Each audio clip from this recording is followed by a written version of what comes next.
Olá pessoal, bem-vindos ao Clube do Imperador e hoje nós falaremos sobre mercantilismo. Apresentaremos a sua definição, quando e onde o mercantilismo vai ser implementado, algumas características básicas e os seus desdobramentos. Vamos lá? Nós temos como definição de mercantilismo um conjunto de práticas econômicas dos estados europeus durante a Idade Moderna. Esses estados, em grande medida, eram estados absolutistas, monarquias absolutistas, que nós destacaremos algumas, como Portugal, Espanha, a França, a Inglaterra e até mesmo a Holanda. Vários países europeus, portanto, praticavam o mercantilismo. Quando o mercantilismo se desenvolve? Ele se desenvolve durante todo o contexto da Idade Moderna, aproximadamente entre os séculos XV e o século XVIII.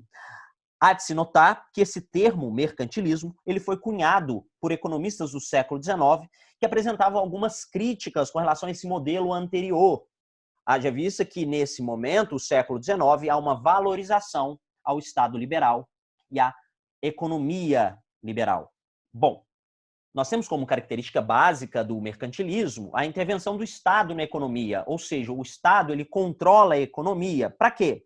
Para fortalecer o próprio país. Assim, os chefes de governo, eles aprovam leis que regulamentavam as atividades econômicas, impondo limites, até mesmo em seu território, é claro, né? Até mesmo ao livre comércio. O objetivo de tudo isso era fortalecer o Estado e, ao mesmo tempo, o enriquecimento de uma camada mercantil, a burguesia. Assim, o ouro e a prata acumulado, os metais preciosos acumulados, se transformam em moeda nestes países.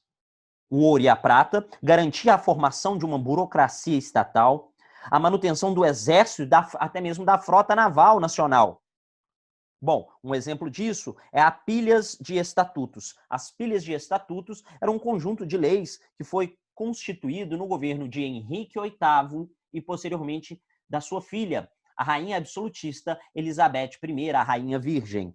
Aqui, nessas pilhas de estatutos, o Estado ele controlava a economia, propunha níveis salariais, nivelava preço de mercadoria, até mesmo controlava o padrão de qualidade dos produtos, das mercadorias que eram produzidas na nação, e apoiava os indigentes e punia até mesmo os preguiçosos. Bom, assim, o que nós devemos entender é que o mercantilismo é esse conjunto de práticas para o desenvolvimento do capitalismo. Mas qual o capitalismo? O capitalismo primitivo ou o capitalismo comercial. Ou seja, o capitalismo primitivo ou comercial valorizava a circulação de mercadorias e valorizava a troca de mercadorias. Não visava a produção, visava a circulação. Ou seja, neste modelo de capitalismo, o comércio ele vai ganhar destaque.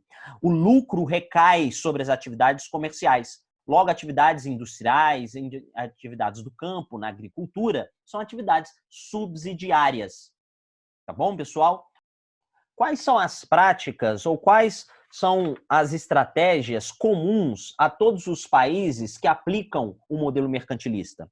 Bom, nós temos aí algumas que são interessantíssimas. Por exemplo, para conservar a balança comercial favorável, a implementação do aumento das tarifas alfandegárias. Assim, há um impedimento da saída de metais preciosos daquele território, daquele país. E também reduz a entrada de mercadorias e produtos estrangeiros com essa ampliação das tarifas alfandegárias. Além disso, internamente, há algumas estratégias que devem ser entendidas, como, por exemplo, a unificação do mercado, investimentos nas manufaturas nacionais. O monarca, por meio de concessão de privilégio, vai auxiliar nesse desenvolvimento do mercado interno. Os monopólios é uma outra estratégia interessantíssima, porque a concessão do controle de determinadas atividades econômicas a particulares propostas por monarcas vai gerar um desenvolvimento do comércio, ou melhor, do mercado interno. Então, ele concede um monopólio de uma determinada atividade econômica para uma pessoa específica ou para um grupo de pessoas específicas. E, além disso, nós não podemos deixar de citar o sistema colonial como peça decisiva.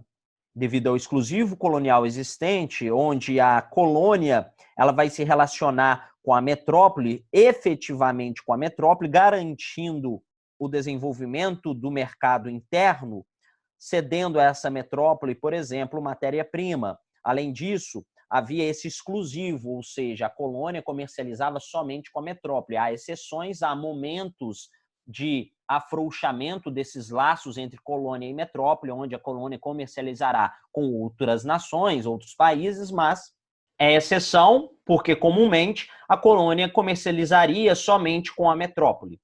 Agora vamos analisar o quadro a seguir. Nós temos aqui o Estado absolutista, que com a sua ação intervencionista, que alimenta o modelo mercantilista, gera concessões e monopólios para a burguesia e mantém um estatuto burocrático, mantém um estamento e os privilégios da nobreza.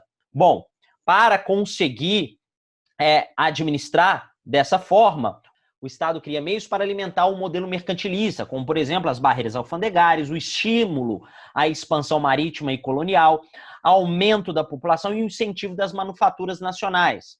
Todos esses meios vão ser realizados para atingir objetivos como o reforço do poder do Estado Nacional, o acúmulo de metais preciosos, conhecido como metalismo, e a busca de uma balança comercial favorável, ou seja, mais exportação e menos importação. Vamos agora aos tipos de mercantilismo. Notem que o mercantilismo ele vai se apresentar de diferentes formas. E aí eu queria apresentar para vocês 4 tipos de mercantilismo. O primeiro, o mercantilismo comercial. O mercantilismo comercial ele foi implementado na monarquia inglesa. Aqui nós temos um incentivo às manufaturas, principalmente têxteis, e junto a esse incentivo, a limitação das importações e a tentativa de controlar a saída de matéria-prima. Tudo isso vai ser característica desse chamado mercantilismo comercial. Durante, por exemplo, o reinado da Rainha Elizabeth, houve um estímulo até mesmo à pirataria e às práticas de corsário. O corsário é aquele que recebia uma carta de corso, é uma espécie de pirata contratado pela coroa inglesa para pilhar ou saquear navios, principalmente galeões espanhóis, carregados de riquezas no Atlântico. Além disso, foi também na Inglaterra que nós encontramos os chamados atos de navegação, editados durante até mesmo aquela Revolução Inglesa do século XVII, que dificultava a entrada de navios estrangeiros nos portos britânicos. Nós temos aí o próximo mercantilismo, que é o mercantilismo industrial. O mercantilismo industrial também é conhecido como colbertismo. Por quê? Essas medidas foram adotadas pelo ministro do Luís XIV, o Rei Sol, conhecido como Colbert. Esse ministro ele foi responsável pela aplicação de práticas de incentivo ao desenvolvimento da manufatura francesa. O Colbert ele vai então implementar esse chamado mercantilismo industrial ou colbertismo. Quais são as principais características? A produção de artigos de luxo, tecidos finos, tapeçaria, vidro, papel, visava a manutenção, então, da balança comercial favorável. Além disso, na França, destaca-se a conquista colonial também, responsável pelo engrandecimento, o fortalecimento do Estado francês, que através de investimentos na marinha e na pirataria, atuou sistematicamente na América.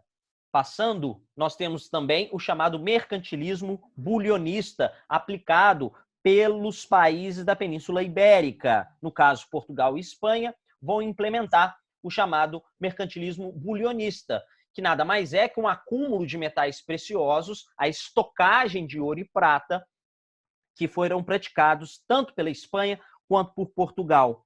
Bom, nós sabemos muito bem que a Espanha ela foi privilegiada pelas riquezas das suas colônias, tá certo? E assim ela vai estabelecer uma série de métodos para garantir o lucro com exportação e com a exportação dos metais. Então imaginem só, um desses métodos é o sistema de comboio e até mesmo o regime de porto único, que visava um controle sobre o ouro e a prata que estava sendo extraído e transportado para a Espanha. O país também contava com a chamada Casa de Contratação.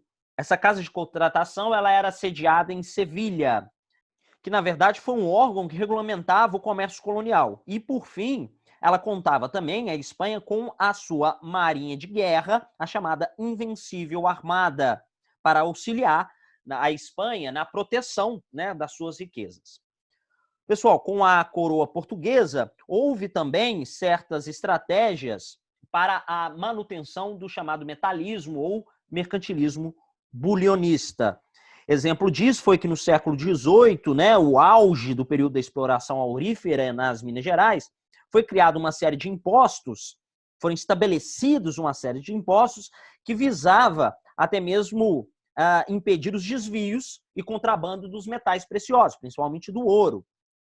Além disso, aqui no Brasil foi criado as chamadas casas de fundição para ampliar esse controle na região das minas. E por fim, pessoal, eu queria mostrar o último mercantilismo, conhecido como mercantilismo misto, ou seja, uma mistura do industrial, do comercial, que vai ser implementado na Holanda a partir da criação de companhias de comércio e, ao mesmo tempo, de indústrias de refinaria, como da refinaria do açúcar, ali na Holanda. Pessoal, espero que tenham entendido. Nós ficamos por aqui e até a próxima aula. Tchau!